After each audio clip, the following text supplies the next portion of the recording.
Bonjour et bienvenue à tous, bienvenue dans le premier épisode de la première saison dans le pilote de Channel Random. Je m'appelle Alain Mattei, très heureux de vous accueillir à mes côtés virtuellement puisque nous sommes confinés. Raphaël Masmejean. Raphaël, bonjour. Salut à tous.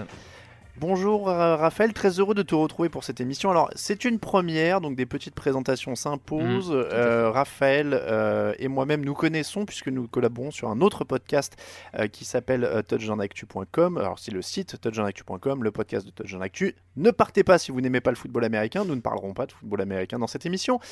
Mais dans notre boulot quotidien, il y a un Slack de la rédaction, donc un chat interne pour ceux qui ne connaissent pas, sur lequel on parle de beaucoup de choses. Et un jour sur le Slack, j'ai dit... alors j'ai fait une capture d'écran Raphaël pour me rappeler. J'avais dit, des fois je me dis qu'on devrait faire un podcast hebdomadaire qui s'appellerait Channel Random. On reprendrait les thèmes de la semaine sur le random et on en parlerait dans une émission. Et voilà, ça donne ça. Période de confinement oblige. Raphaël, tu avais répondu plus 100, donc c'est pour ça que tu t'es retrouvé embarqué là-dedans. Alors, le Channel Random de la rédaction, c'est la chaîne du Slack où on parle de tout et de rien. Voilà, c'est ça. Très simplement. Donc nous voilà, un podcast enfant du confinement, hein, on va dire, Raphaël. Je pense que... Ah, on peut le dire. Ce ne sera sans doute pas le seul né de cette période, mais en tout cas, on est très heureux. Alors voilà, c'est un pilote. Va-t-il survivre au confinement? Va-t-il survivre à la semaine? On ne sait pas. On ne sait rien de tout ça. Dans cette émission, on parlera donc de choses complètement random, comme son nom l'indique, tout en essayant de vous apprendre des choses. Alors, pas des grandes choses. Il n'y a pas un partenariat avec Alain Decaux et la chaîne Histoire. Mais on va essayer. Au programme de cette semaine, pour vous situer le niveau, la Casa des Papel, les coupes de cheveux maison et Christophe Ondelat, sans oublier quelques conseils de lecture. On va pas faire une intro qui dure 1000 ans. Raphaël, es-tu prêt à rentrer dans la grande aventure des podcasts de ces deux mecs qui parlent de plein de trucs? Eh ben grave, motivé comme jamais. Voilà, il y a plein de place pour nous sur iTunes. À ce qui paraît, c'est un créneau qui marche bien. Donc on est parti. Bande-annonce du premier sujet. Tout peut partir en couille en un millième de seconde.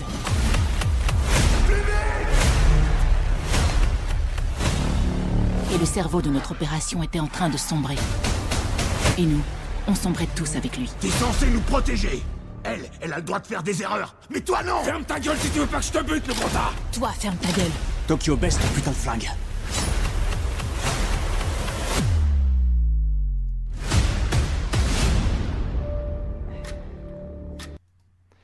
Ah, ça donne envie, hein.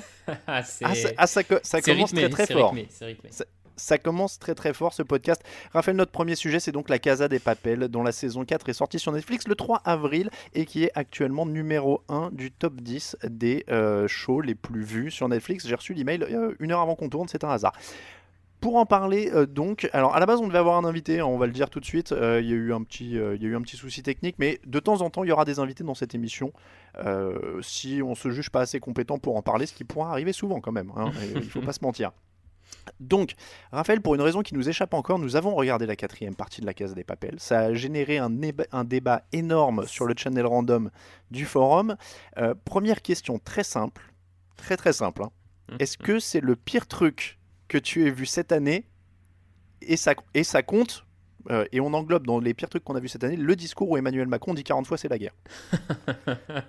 Alors écoute, aussi étonnant que ça puisse te paraître, c'est pas le pire truc que j'ai vu cette année et encore moins le pire truc sur le catalogue Netflix que j'ai vu cette année. Donc, du coup tu me rends curieux, j'aime presque pour te dire, mais en termes de série, effectivement, c'est quand même pas très haut dans ce que j'ai pu voir en ce moment sur les réseaux sociaux. Il y a très à la mode là, les tier lists où il y a tu sais, ce truc où tu classes les choses, et ben ça fait partie des choses les plus mauvaises que j'ai vues sans aucun doute, ça. Alors, je donne un peu ce qui se passe. Ils sont en train de braquer la Banque de Madrid. Ils avaient commencé dans la saison d'avant. Ils voulaient récupérer leur pote qui était enfermé, détenu par la police. L'ancienne policière qui était devenue braqueuse a été arrêtée, donc elle est interrogée pendant toute la saison. À l'intérieur, ils opèrent une des braqueuses du poumon. Le vigile de la banque se libère, attaque les braqueurs de l'intérieur. C'est à peu près tout. Hein. Ah oui, alors j'ai pas précisé, mais spoiler. Hein, si vous voulez pas de spoiler de la saison, là, il faut aller voir ailleurs. Donc tout le monde s'engueule entre eux et à la fin, ils sont toujours dedans. Ah, et ça n'a pas avancé du tout même. Ça n'a pas avancé d'un poil. Quel est le pire truc dans cette saison? Il y en a beaucoup. Mais c'est ça, alors au choix, les scènes d'action sans aucun sens, la psychologie des personnages, la misogynie latente, la formation express en chirurgie. Ouais, je pense que moi c'est quand même cette scène de chirurgie où on a quand même au sein de la banque une opération quasiment, on pourrait dire, à cœur ouvert d'un poumon. Comme s'il suffisait, comme si c'était aussi simple que ça de retirer une balle d'un poumon. Bon, voilà. Alors, ils ont un tuto YouTube. Il y a un mec qui les guide un peu quand même. Depuis le Pakistan, parce qu'au Pakistan, il y a plein d'ingénieurs informatiques hyper doués qui peuvent passer outre les systèmes informatiques, mais bon. Oui, ça non plus, ça n'a aucun sens. Mais alors attends, moi c'est pareil, je pense que c'est vraiment le traumatisme qui reste, c'est que en effet, ils sont donc en train d'opérer leur copine qui a une balle dans le poumon. Alors évidemment, ils ont eu 3 semaines de formation, ils peuvent utiliser tous les outils, ils peuvent commencer à triturer le poumon, etc. Et là, retournement de situation, la connexion coupe en plus. Donc c'est là où c'est magique, c'est que non seulement c'est déjà complètement improbable de dire ouais, je suis guidé par un chirurgien, du coup je suis chirurgien. Le pire, c'est qu'en plus ça coupe, et là la meuf est en mode je m'en fous, YOLO, je le fais, je vois le poumon, je me rappelle vaguement du tuto YouTube que j'ai vu et je peux y aller. Moi, j'ai été traumatisé, j'ai envoyé, pour te dire, je connais quelqu'un qui est médecin, je lui ai envoyé un texto le lendemain en disant mais en fait c'est super simple ton job, tu vois, genre faut arrêter de flamber, genre j'ai 8 ans d'études, etc. Donc ça, en effet, je pense que on est quand même sur le pinacle de la saison. Ouais. Après, il y a beaucoup de psychologie. Alors, on l'a vu dans le teaser, dans le morceau de bande-annonce que j'ai pris. C'est quand même, on est sur du niveau de dialogue. Alors, moi, je l'ai vu en espagnol. Hein, la bande-annonce en français, c'était trop tentant pour pas la mettre. Mais on est sur du niveau Fast and Furious, là, quand même. C'est-à-dire que moi, quand là, il gueule gros tas, je vais te tirer dans la caisse ou je sais pas quoi, j'avais vraiment l'impression d'entendre Philippe, viens ici que je te bute enculé, quoi. Non, mais c'est ça. On est vraiment dans le. Tu l'as dit, hein, Fast and Furious, je pense qu'on a l'équivalent en série de ce que la saga Fast and Furious est au cinéma. C'est le truc, Netflix avec ça joue sur la corde sensible, la corde sensible popcorn, on va dire. Hein, voilà, tu débranches ton cerveau, tu regardes le truc, tu te laisses aller, tu réfléchis pas trop, t'es pris dans l'action, t'y crois, t'es pas pris, bah à la limite c'est pas grave parce qu'il y a quand même plein d'autres gens qui vont le regarder à côté. Voilà. Bon. Mais c'est un côté infernal d'ailleurs parce que tu vois, on a regardé. Est-ce que tu as ressenti la même chose? C'est-à-dire qu'au bout de, je sais pas, il y a 10 épisodes si je dis pas de bêtises, ou 8, je sais plus.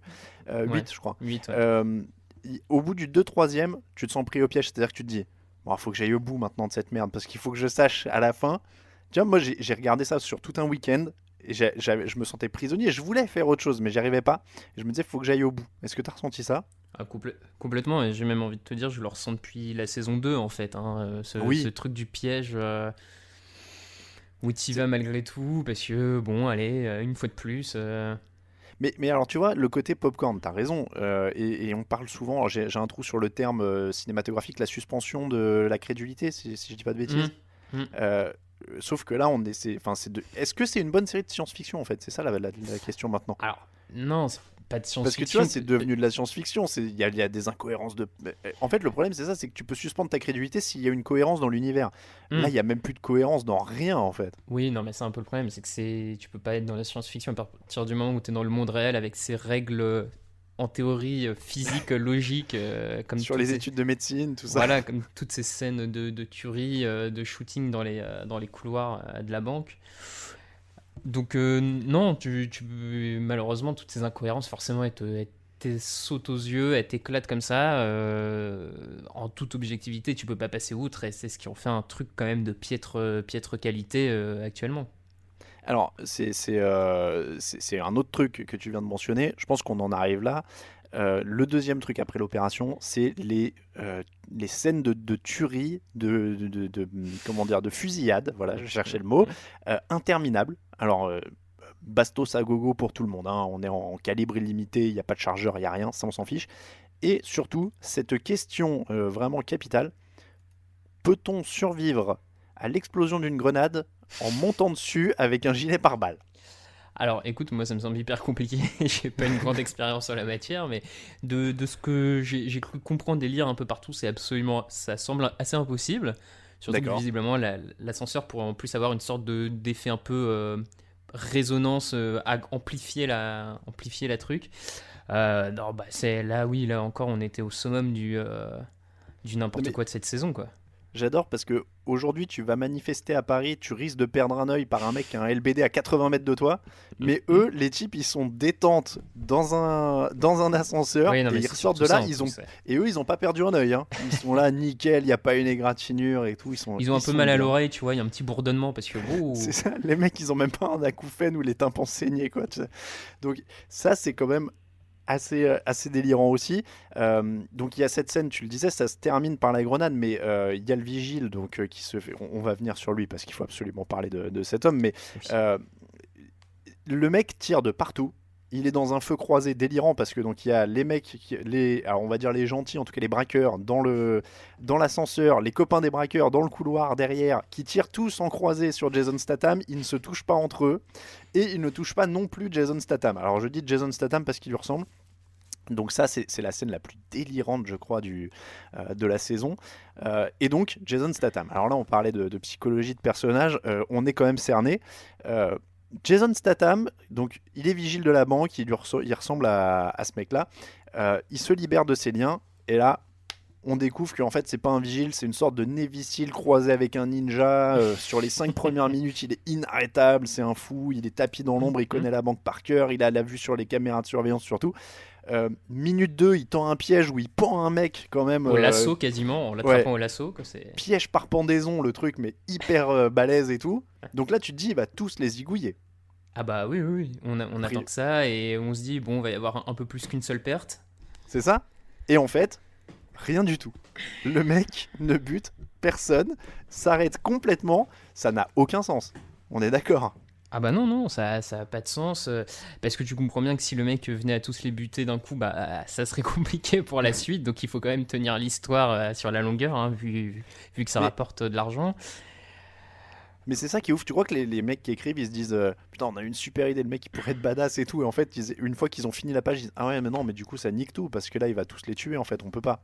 Donc on le garde là et il fait n'importe quoi en fait. Ben, je pense que c'est un peu ça. Et Netflix a sorti à côté un documentaire. Alors je l'ai pas vu, je sais que tu l'as vu sur la Alors Casa les 15 premières minutes.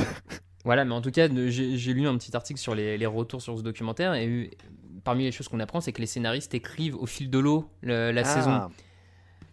Voilà. Et on sent qu'il n'y a pas trop de ligne directrice, donc c'est pas une grande surprise de voir que ça va un peu partout et nulle part. Ça explique pas mal de choses en effet, le côté écrit au fil de l'eau. Il y a des trucs sur la psychologie des personnages qui du coup prend son sens quand tu dis ça. Enfin, ça prend son sens qui en est pas quoi. Ouais. Parce que, alors notamment les personnages féminines sont quand même pas super bien traités. Moi je pense à, j'ai un trou sur son nom, celle qui a les cheveux bouclés, qui était prisonnière dans la première saison, qui devient braqueuse. Alors ça c'est quand même un truc assez incroyable, c'est-à-dire que c'est une série où devenir braqueur finalement c'est cool. Quand t'as été otage et tout, il y a une sorte de syndrome de Stockholm méga Très accéléré. fort, ouais. Et où tu te dis, c'est une vie plutôt badass, j'y vais. Et moi, il y a une scène qui m'a marqué, qui est incroyable, où en fait, donc son copain braqueur avec qui elle sort maintenant et avec qui elle avait fait sa vie et tout, il est violent, il se met à tabasser un mec et tout, et là, oh putain, en fait, il est violent, quoi. Oh, en fait, c'est chaud, braqueur, quoi. Ah ouais, non, c'est vraiment pas cool, quoi. Il est pas cool. Bah ouais, en fait, un peu, quoi. Le type, à la base, il est braqueur. C'était pas. C'est pas. En fait, moi, ce que je me demande, c'est est-ce qu'il y a un sens est-ce qu'il y a un truc qui a un sens dans toute cette saison, quoi. Autant ça se tenait un peu, tu vois, au début. Mm. Je veux dire, la Oui, première oui. saison, il y a un braquage, il y a un truc et Ouais. tout. Là, ça a aucun sens. Non, ça a aucun sens. Puis malheureusement, les scénaristes en plus veulent mettre tout dans tout, quoi. Enfin, on a le droit à une partie un peu LGBT avec une transformiste, voilà, l'amour entre l'amour impossible. Tu voulais dire transsexuel, je pense. Oui, pardon, transsexuel. Transformiste, c'est autre Oui, chose. non, mais t'as raison, totalement. Transsexuel, l'amour impossible entre Berlin et Palermo.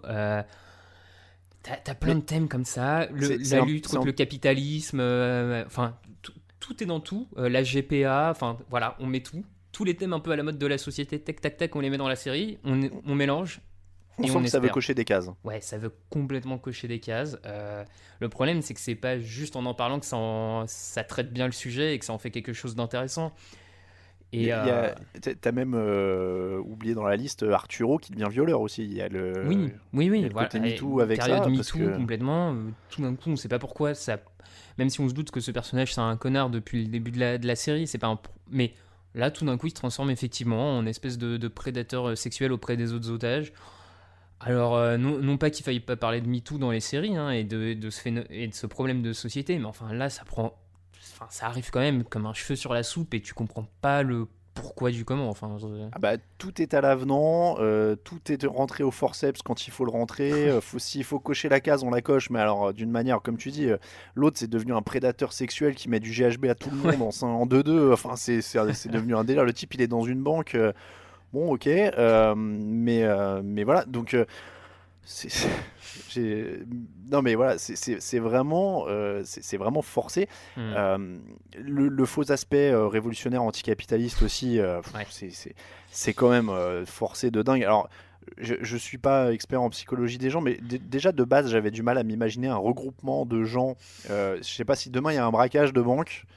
J'ai du mal à m'imaginer. Alors, je sais pas comment ça se passe en Espagne. Hein, je suis pas du tout espagnol, mais j'ai du mal à imaginer sur Paris. Tu vois, si demain il y avait un braquage à la Banque de France, il y aurait 500 personnes devant avec des pancartes en train de dire ouais, wouhou les braqueurs, ouais, vive les braqueurs, trop bien.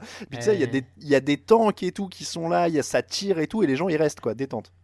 Non, non, mais t'as raison, il y a ça, il y a la scène où, quand ils emmènent en prison, c'est Lisbonne hein, qui a Ouais, été.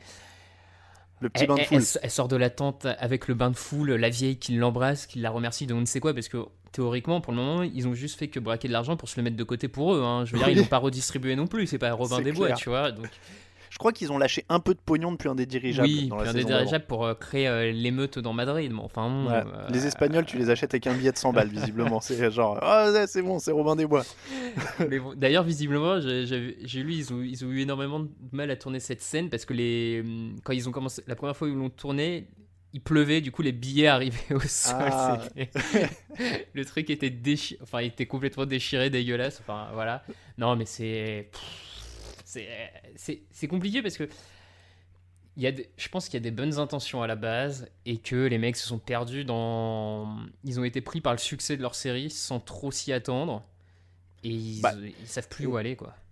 est-ce qu'on n'est pas totalement dans le syndrome Prison Break? C'est-à-dire que le concept de base était bien, il y a une saison qui est bien, mais c'est pas un truc que tu peux refaire 10 fois à braquer une banque. Non, Comme ah tu bah pouvais c'est pas sûr. 10 fois t'échapper d'une prison, donc c'était ridicule de les remettre dans une prison pour qu'ils se rééchappent. Là, c'est ridicule de les remettre dans une banque pour qu'ils se rééchappent. Ouais, ouais, en plus une autre prison, tout ça. Ouais, non, mais t'as raison, ça peut pas tenir sur la longueur et c'est quelque chose qui aurait dû durer une saison, deux grands max. Et, Et en fait, ils tuent complètement, en plus, je trouve, la légitimité de leur première saison, parce que le truc qui était intéressant dans la première, c'est qu'ils disaient on a préparé ça de longue date, on a vécu bien en sûr. ermite, dans une baraque, on a machin. Et puis là, en fait, ils sont là, ils sont en vacances et tout, et puis d'un coup, ils disent ah, l'autre, il est prisonnier. Bon, attendez, en fait, j'avais un vieux plan que j'avais en tête depuis longtemps et tout. D'ailleurs, au passage, les scènes à l'ancienne, là, avec celui donc, qui est mort d'un cancer, Hmm. euh, j'arrive pas à comprendre l'intérêt sur l'histoire. Non, non, il y en a pas. Il y en a pas par faire des flashbacks et avoir le petit moment fan service où tu remets un ancien personnage. Il y en a pas, mais c'est pas. D'ailleurs, Flashback qui nous offre la scène de violence la plus gratuite de la Oui. saison, Ouais. quand il tue le mec dans les toilettes, pour le coup, c'est hyper violent et c'est hyper gratuit. Ah, c'est totalement gratuit parce que elle apporte absolument rien à l'histoire, mais vraiment rien. À moins qu'il nous trouve un sens dans cette scène en saison 5, hein, on n'est plus à l'abri, j'ai envie de te dire. Oui. Mais non, non, c'est mauvais, mais c'est pas. Enfin, il y a tellement d'erreurs, de fautes de réalisation, de scénario que. Au final, c'en est qu'une de plus parmi tant d'autres, j'ai envie de te dire, et ces flashbacks. Tu sais, moi j'ai en tête ce moment où tu as Nairobi qui meurt, et les autres l'apprennent au professeur, il lui parle au téléphone, et du coup, là on te met un flashback de Nairobi qui meurt, elle tombe à genoux au sol, et le professeur exactement tombe de la même manière à genoux au sol. Ce truc de réalisation, mais Bah, d'une il y a des nullité. trucs, c'est clairement, c'est un film d'ado de 15 ans, tu sais, fait au lycée, quoi. Il y a des idées enfin, il y a des trucs incroyables. Mais moi, ce que j'allais te dire, parce que tu disais, ils vont peut-être ramener dans la saison suivante. Théorie que j'ai vu passer sur plusieurs sites. la rousse, donc la policière, parce que ça se termine avec la Mm. policière, alors badass, qui est enceinte pendant toute la saison. Bon, pas de problème pour travailler avec ça. Moi, j'attendais qu'elle perde les os en plein milieu, mais ça s'est pas fait. Euh, à la fin, donc, elle a retrouvé le professeur, elle le braque. Si tu veux la théorie la plus tirée par les cheveux que j'ai vu passer sur Internet, ce serait elle, la copine du gars qui est mort d'un cancer. La rousse qu'on le voit On épouser. voit au mariage là. Ouais. Et donc, elle deviendrait braqueuse aussi dans la saison suivante. Waouh. Ah ouais, non, mais là, ça serait. Ah là, ce serait du lourd, hein. Ah ouais, là, tu m'as cloué, mais je crois pas parce qu'elle a l'air quand même d'être connue par rapport aux autres personnages, aux autres flics. Elle a un mari connu. Enfin, les Oui, autres non flics mais lui ça. parlent de son mari suicidé, tout ça. Et ben, parce Enfin, qu'en mort, fait, mort, pas suicidé, je veux dire. Mais... ouais, mais mort Ah oui. d'un cancer. Ah, d'accord. Voilà pourquoi la théorie. Ouais. Ouais. Alors, Bon, ouais, ok. si ça, s'ils arrivent à faire ça, là, c'est incroyable. Là, c'est incroyable. Ceci étant dit, pareil, on parlait du traitement des personnages féminins. Donc la Lisbonne, la policière, donc, qui est devenue amoureuse du professeur et qui est prête à tout perdre pour lui. C'est pareil. Bon, alors pourquoi pas, hein, c'est beau, c'est l'amour. Tu vois, c'est scénario pareil. Hein, le réalisateur, il s'est fait plaisir, c'est l'amour, c'est beau. Mm. Mais honnêtement, tu vas me dire qu'elle réfléchit jamais. Quand l'autre en face lui dit bon alors écoute, on a ta fille, elle va retourner avec ton mari violent, t'es prête à tout perdre pour lui. Et elle est là, ouais, ça me paraît correct. Bah non, Euh, enfin, c'est pas ce qui me choque le plus parce qu'ils sont dans un jusqu'au C'est vrai. boutisme avec cette histoire, Oui. avec cette histoire d'amour que de toute façon, C'est vrai. voilà, la meuf elle est rassurée par un type qui lui montre juste la montre du professeur et c'est bon que tout est réglé quoi. C'est vrai. Non mais ça a aucun sens à tout moment. Alors un non-sens, moi qui m'a traumatisé et dont j'ai pas l'impression qu'on entend parler. Qui sont les putains d'ouvriers qui coulent les lingots d'or? Puisqu'ils sont censés avoir fait un plan où ils sont que 5 ou 6 avec tous des noms de villes, etc. Du coup, c'est qui les mecs? Ils les ont embauchés, ils vont les payer aussi. Bah, c'est ça, ouais, bah, c'est exactement ça. Mais c'est ce qui est le problème complètement de cette saison, c'est que au moins la première, le plan hyper complexe, j'ai du mal à croire, mais à la limite, t'as un groupe restreint de 8 personnes. Tu peux te dire qu'un groupe restreint de 8 personnes peuvent garder le secret sur un plan pareil. Là, on en est peut-être à 30 personnes impliquées dedans, avec les nouveaux mineurs qui font pour évader À quel Ah oui, moment c'est vrai. 35 personnes vont garder un secret pareil? À quel moment, quoi? Enfin, Purée, j'avais oublié le passage El Chapeau où il commence à creuser des tunnels dans tous les sens et tout ça. C'est assez incroyable. Là, on est dans les détails, mais juste pour te dire, moi, si on doit retenir aussi un truc qui est lamentable, c'est les dialogues. On en a entendu un peu dans la bande-annonce. Les dialogues à base de comparaison de bagnoles. Quand ils comparent Tokyo à une Maserati et que ça parle de bagnole et je suis une voiture et t'aimerais bien rouler, monter, faire un tour. Je pense que même dans Fast and Furious, tu trouves pas des trucs aussi bas de plafond, quoi. Non, je pense pas.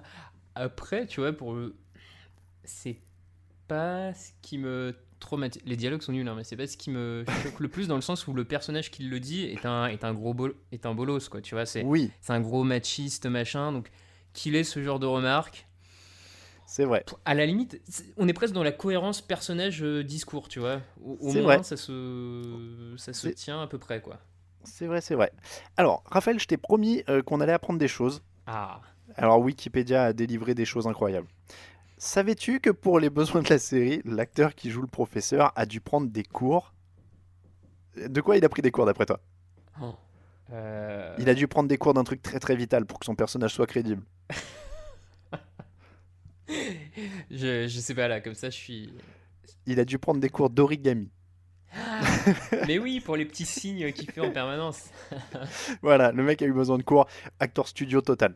Alors, un autre truc sur Wikipédia qui va te faire rêver, les faits de la série ont failli se produire.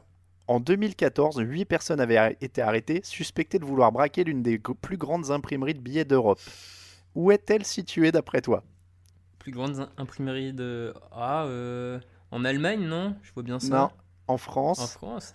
Et ça aurait été un poil moins glamour que Madrid. Ouais, Agen. Non. Attention, et je précise que c'est pas un tacle, hein, j'ai rien contre cette ville. Sud de la France? Non, c'est plus au nord. Plus au nord? Oh là là. Et à l'ouest. Nord-ouest? Brest. Pas loin, même région. Nantes, Rennes. Rennes. Rennes. T'imagines la Casa des Papel à Rennes? Ah bah pourquoi pas, hein. Et n'empêche, ça aurait eu de la gueule, à la place de la paella, ils leur ont ramené des crêpes. Hmm. Ça aurait été pas mal. Une petite anecdote qui va te faire plaisir, Raphaël. Toi qui adores cette série, Netflix a sorti une vidéo 10 choses à savoir sur la Casa des Papel. J'ai regardé les 10 choses à savoir. Sais-tu par quelle série ils ont été inspirés? Hmm. Ils n'ont pas été inspirés par Prison Break. Mais dans leurs inspirations, ils en mentionnent une que tu adores. Et je cherche toujours le rapport. Ah bah du coup, ouais, ça m'intrigue. Je sais pas, Les Sopranos, Non, The Wire, non? Breaking Non. Bad. Breaking Bad. Ah, Ils Ah ont oui. été inspirés par Breaking Bad. Alors je sais pas à quel niveau. Et ce que j'aime bien, c'est qu'en plus, tu sais, quand tu sais que Breaking Bad, c'était quand même une série qui prenait son temps quand même Ah sur ouais. certains épisodes. Quand tu vois le bordel ambiant des 8 épisodes qu'on vient de voir, je vois pas du Écoute, tout le rapport. le truc, à part potentiellement le côté un professeur qui apprend. Enfin, non, je sais Ouais. même pas en fait. Je Non, non, vois je sais pas parce que c'est à 2000 années-lumière en termes de Je tout. vois. Breaking Ah Bad, ouais, c'est une non. sorte de western moderne. Enfin, ok. Je vois tellement pas le rapport. Non. C'est incroyable, je vois absolument pas le rapport. Donc on l'a dit, ça se termine avec la policière qui est re-rentrée dans la banque. En plus, ça n'a aucun sens non plus, hein. C'est-à-dire que l'autre l'aime, il lui dit bon bah écoute, c'est cadeau, je te remets dedans, puisque ça a l'air d'être le bordel et que tout le monde se fait tirer dessus.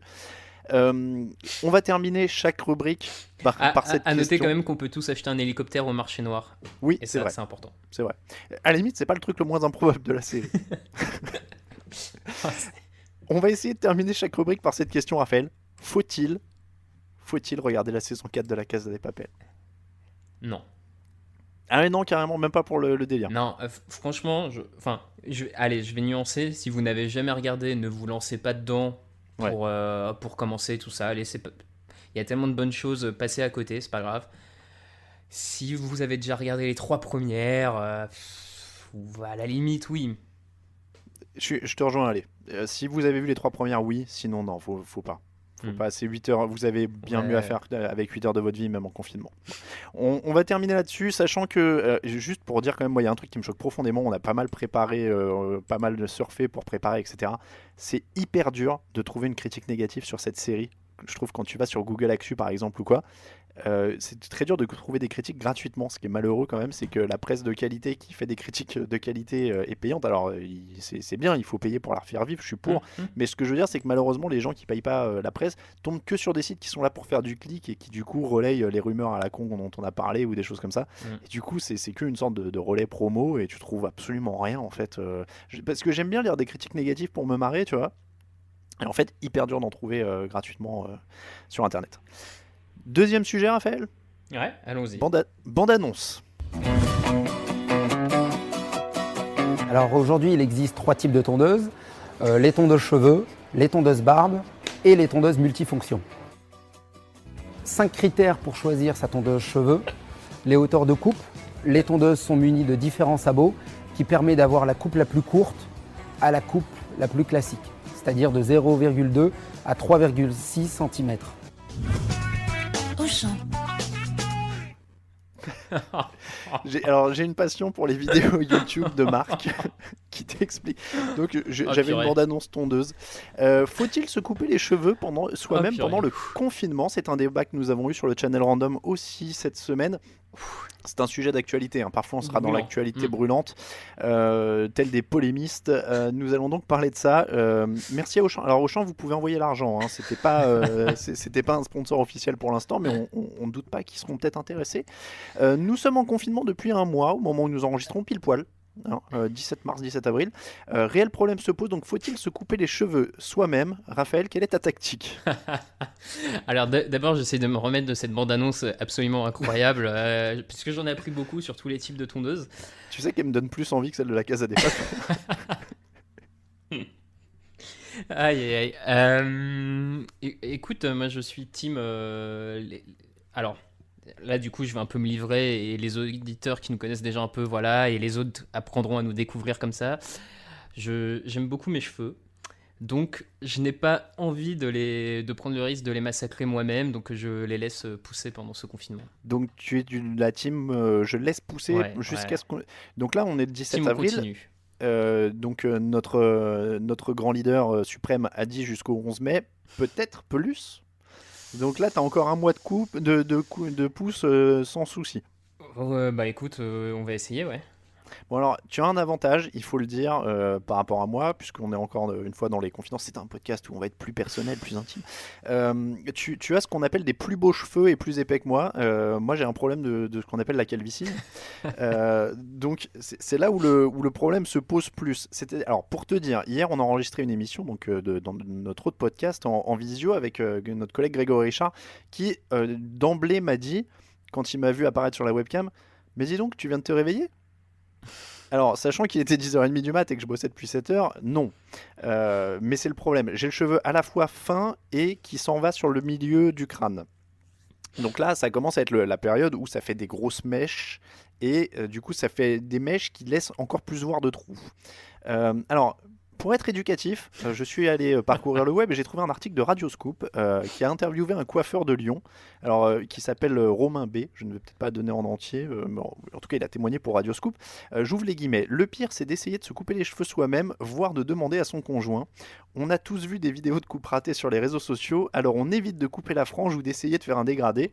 Si un homme souhaite un coup de tondeuse militaire, c'est envisageable, mais pour le reste, rappelons que le coiffeur est un métier. Sourire.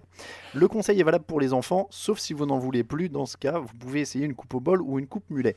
Alors, je pense que quand il dit si vous n'en pouvez plus, c'est de la coupe, pas des enfants. Mais j'avais un doute. Après, si t'en peux plus des gosses, tu coupes et puis tu lui coupes l'oreille et comme ça il t'en viendra plus. Tu vois. Il te demandera plus jamais de couper les cheveux. Bon, moi je suis dans la team tondeuse. Je vais suivre le conseil d'Auchan. J'ai commandé une tondeuse et je vais couper moi-même. Mais c'est un dilemme risqué. Alors. Comme on veut quand même, comme on veut à la fois être éducatif et ouvert sur ce sujet très épineux, Ouais, je tiens à dire, parce qu'avec cette nouvelle émission, Raphaël, vu qu'on parle de foutuesse dans notre autre vie, j'espère qu'on va avoir plus de 2 femmes qui nous écoutent. Ah ouais, donc je veux aussi ça faire serait des sympa, conseils. ouais. Voilà, je veux aussi faire des conseils pour les femmes. La question est-ce que tu laisses ta femme te couper les cheveux? Oui, s'il fallait, oui. Voilà, moi ça me dérange pas, tu vois. Donc Ouais, la tondeuse, ouais. ça va le faire. L'autre question importante, est-ce que si elle te demande, toi tu lui coupes les cheveux? Non. Non. Oh Ah, là là. sérieux? Alors là, jamais de la vie. Non, moi je prends pas ce risque, moi. Ah, moi j'y vais à fond. Eh bah, tant mieux, tu es Ah non, téméraire, moi plus que moi. mais je sais pas, moi c'est mon côté manuel ou quoi, mais moi ça me ferait délirer, je ne demande que ça. Après, je pense que c'est Ah ouais, elle non, qui ose pas. non. Ouais, bah ouais, Tout ça parce que tu sais que je suis maladroit. Mais ah non, mais moi je trouve ça déjà c'est rigolo, ça fait des ateliers en couple et c'est ludique et ça renforce les liens. Hein. Ouais. je Mais sais attends, pas. moi tant qu'on est dans les confessions, moi le week-end dernier, on m'a demandé elle est arrivée avec son vernis à ongles, j'ai demandé à le faire et je me suis éclaté. J'avais l'impression de faire des maquettes et tout, c'était génial. Donc non, Cela dit, si tu veux tester, c'est le moment où jamais en confinement sur tes doigts de pied. mais c'est ça. Non mais alors, ah non mais c'était pas sur mes ongles à moi, hein, je précise. Même si en soi ça me poserait pas de problème, mais non, moi j'aime bien. C'était comme faire de la peinture, tu vois. Ouais, d'accord. Bon Non, après c'était moche et je l'ai un peu mal pris quand elle a tout enlevé et qu'elle l'a refait. Ce qui nous amène à une autre question, est-ce qu'il y a un risque pour l'ego? Parce que tu disais, on est en confinement, alors toi tu veux pas le toucher. Mais si jamais moi je décide de me couper les cheveux, est-ce que tu crois que je dois faire gaffe? Genre parce que si je me rate, déjà que c'est dur pour le moral actuellement, tu vois, il y a un risque Bah, d'avoir après- une gueule horrible. Après, tu risques pas grand-chose si tu fais tondeuse militaire, quoi. Bon, ça sera. Puis Ouais, ça non. va repousser. Ouais, mais Ouais, tu vois, genre, j'ai un ami qui a tout rasé. ouais, mais tu vois, si il y a c'est 2 trop semaines. court, si c'est trop court, j'ai peur d'avoir la déprime après, tu vois. Genre, si on voit mon crâne et tout, c'est. Après, c'est peut-être le moment d'assumer ma calvitie. C'est peut-être un tournant, parce que, encore une fois, notre guide suprême a dit qu'on se rappellerait de ce Il confinement. y aura qu'on un vivait avant et un moment après, grave. ouais, c'est Et vrai. voilà, il y a un moment, un avant et un après. Je pense qu'on peut être typiquement là-dedans. Ah on ouais, peut être c'est typiquement un là-dedans. moment charnière, effectivement. Écoute, tu peux le tenter. Après, il y a un facteur important, c'est l'avis de la personne qui partage les pièces avec toi. Alors, je crois que ça la ferait kiffer, ça la ferait marrer. Après, moi, par contre, j'ai dit un truc, j'ai mis un préalable sur la tondeuse, c'est que si je le fais, je veux faire moi-même, tu sais, le premier coup de tondeuse sur le haut de la tête, parce que j'ai vu dans plein de films et j'ai toujours rêvé de faire ça. Donc, je pense que je vais faire ça. C'est un sujet plus léger, il y a un peu moins de matière que la Casa des Papel. Alors, je l'ai agrémenté encore une fois, Raphaël, d'un petit instant éducatif. Ah, Peux-tu me citer les 10 chauves qui Ouais. sont dans le top 10 que j'ai trouvé sur Topito et qui s'appellent les 10 chauves les plus cools de l'histoire, ceux qui te donnent envie d'avoir une calvitie. ok, vas-y, je peux essayer. Alors. Bruce Willis. Eh ben non, alors ça, voilà, ça c'est la première incohérence, on est d'accord. Bruce Willis, c'est quand même le chauve le plus cool du monde. Et il y est pas. Et il y est pas. D'accord, bon, bah là ça va se compliquer. Alors, je te donne des indices, par contre, c'est qu'ils ont mis des personnages de fiction, il y en a 2. Ah, des personnages de fiction aussi. Oh là Mm. là. Putain, Alors, je pensais être bien lancé avec Bruce Willis, et là tu m'as direct. alors attends, il y en a un dont on a parlé tout à l'heure. Ah, Walter White. Attends, Il il est est pas chauve, dans leur hein. liste. Ouais, il est chauve. Je l'ai vu dans d'autres listes de chauves, mais il y est pas. Mais il y a d'autres acteurs. Il y a des Français. Il y en a un dont j'ai parlé tout à l'heure, un acteur de film d'action. Ah, Statham. Jason Statham est 3ème de leur top. Ah, va falloir que tu mettes plus là parce que ça va être. Alors, il y a du catcheur, il y a du surfeur, il y a du footballeur, il y a de l'acteur, il y a de l'acteur français. Il y en a un que je connais absolument pas. Du coup, le surfeur c'est Slater, c'est ça? C'est Kelly Slater, il est 2ème. Ouais. Il y a en numéro 1 un mec qui a tâté du football américain d'ailleurs, si je dis pas de bêtises, qui est catcheur et acteur. Ah, Terry Crews? Non, Non? qui était catcheur et qui maintenant est full-time acteur. Et il a joué dans Fast and Furious d'ailleurs. Ah, The Rock? The Rock, yes. Donc t'as The Rock, Kelly Slater, Jason Statham, c'est le top 3. Ok. Il y a un acteur de la série Viking. Ouais, je connais pas les noms. Je la après, regarde pas, mais- ouais. Il y a un mec qui s'appelle Travis Fimmel, D'accord. série Viking. Un acteur français, estampillé Canal, qui a fait toute sa carrière à Canal, comique.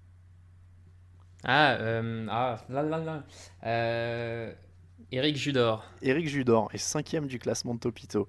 Footballeur en 6, Zidane? Zidane. Voilà.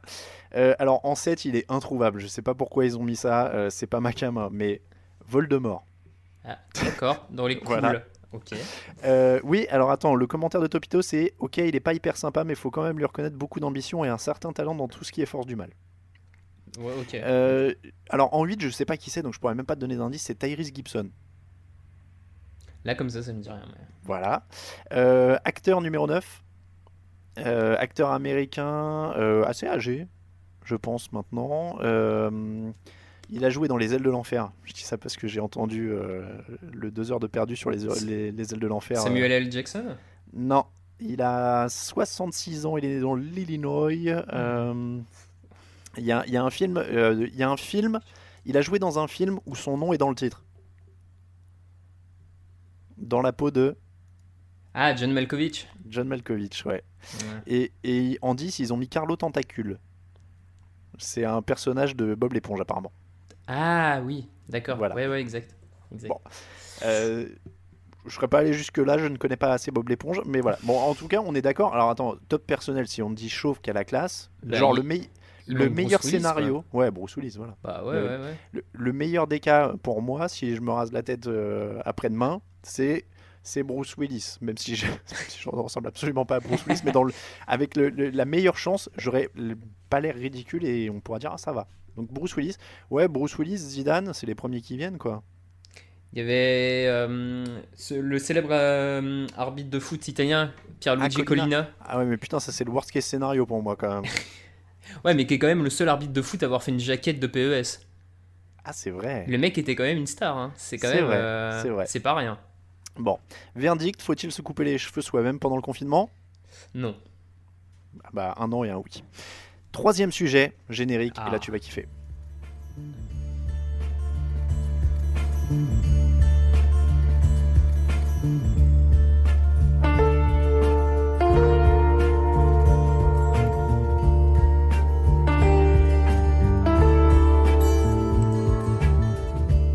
Alors ce générique évidemment c'est celui de Faites entrer l'accusé, je baisse un petit peu le volume. Raphaël, c'est une de nos passions communes, Mhm. hein, on en a parlé déjà dans d'autres émissions. C'est vrai. Alors, notre passion commune, c'est... Alors, je vais faire une petite confession. C'est Christophe Ondelat, notre passion commune. Je dois l'avouer, je suis plus audio, donc j'ai du retard sur Faites entrer l'accusé que je rattrape. Je suis plus Ondelat raconte. Mais en fait, alors déjà, on avait blagué dans d'autres émissions sur le fait qu'il fallait qu'on parle de Christophe Ondelat et de ses émissions dans une émission à part un jour. Et en plus, il se trouve que sur Twitter, le compte Scipion, donc @Scipionista, a lancé un challenge Faites entrer l'accusé, cautionné par Christophe Ondelat lui-même sur Twitter, qui l'a relayé. Exactement. Et donc, au moment où on se parle, c'est la finale. Michel Fourniret contre les frères Jourdain. Il y a du level. Est-ce que tu as un favori? Ah bah, à titre personnel, les frères Jourdain. Même si les frères Jourdain sont moins expérimentés, on va dire comme ça, que Michel Fourniret, qui est quand même peut-être le plus gros serial killer, on va dire, français. Vraiment, si on prend juste le documentaire Faites entrer l'accusé sur les frères Jourdain, est encore plus supérieur parce que on peut détailler, hein, mais c'est de la misère sociale, c'est de la violence, c'est de l'horreur pure, c'est bouleversant. Hein.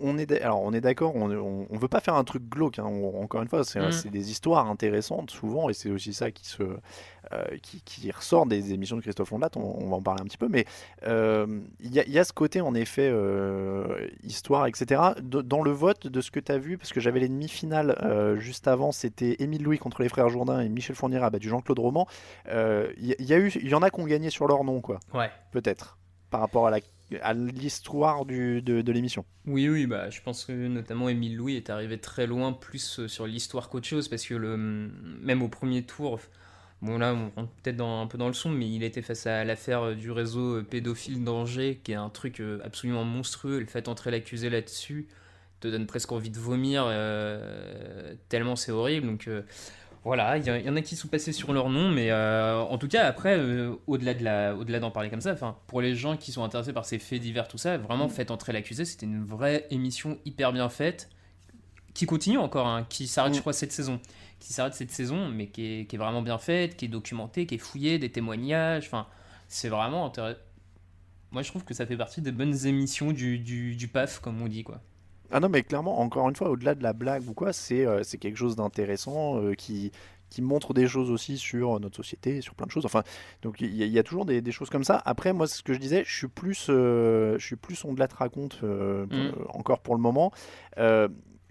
Pour comparer les deux, on est d'accord que moi, l'avantage que j'ai, par contre, c'est les accents. Il n'y a pas d'accent dans Faites entrer l'accusé.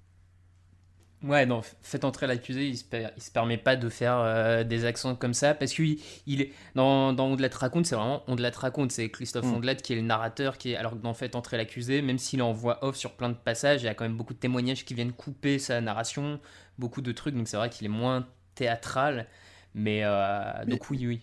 Mais Faites entrer l'accusé, c'est hyper factuel, hyper carré, on est d'accord. Ah oui, c'est hyper carré, c'est assez conforme à... Et puis ça va plus loin que... C'est pas que ça va plus loin que certaines enquêtes, mais on rentre plus dans le détail avec des témoignages longtemps après les faits, avec du coup des paroles pas plus libérées, mais qui remettent un peu en arrière sur ces faits-là. Et...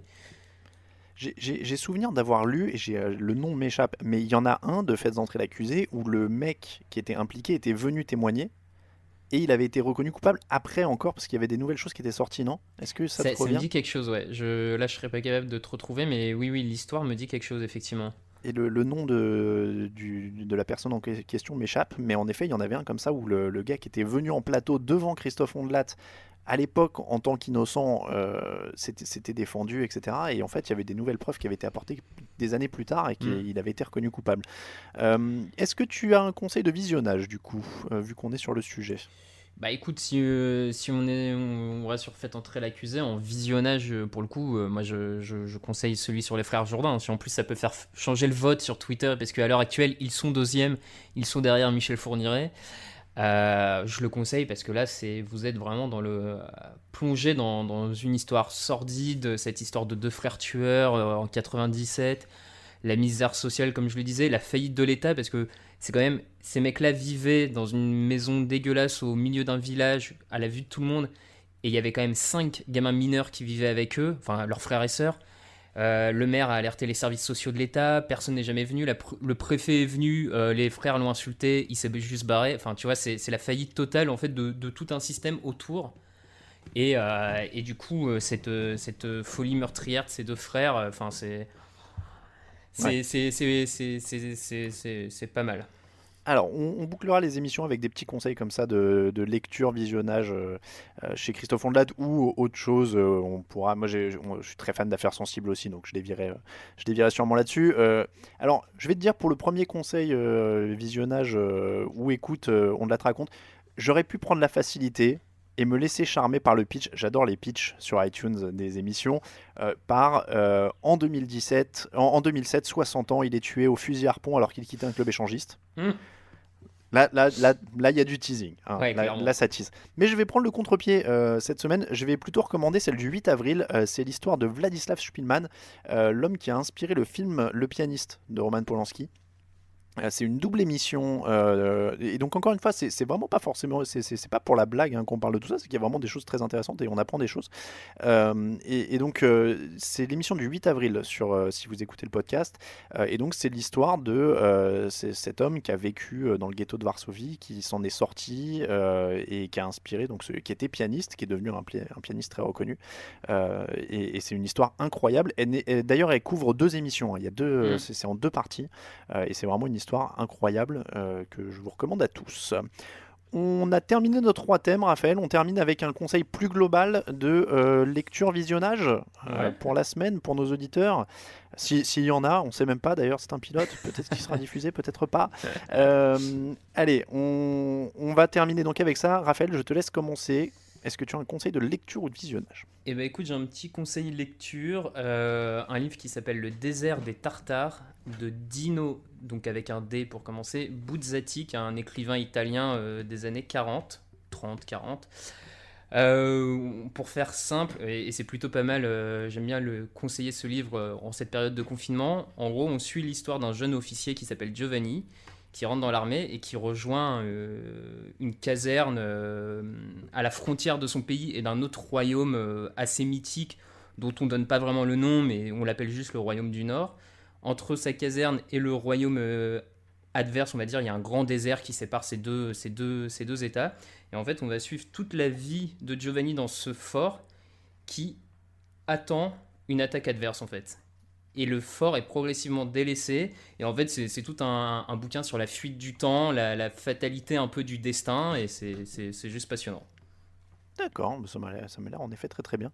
J'ai un peu honte parce que je lis pas, même en confinement en ce moment, donc j'essaye de finir 1984 depuis un an, entre des trajets de train, mais c'est pas mal parce qu'une fois que j'aurai téléchargé l'appli de tracking du gouvernement pour le Covid, il faudrait que je finisse 1984 quand même pour savoir ce qui m'attend.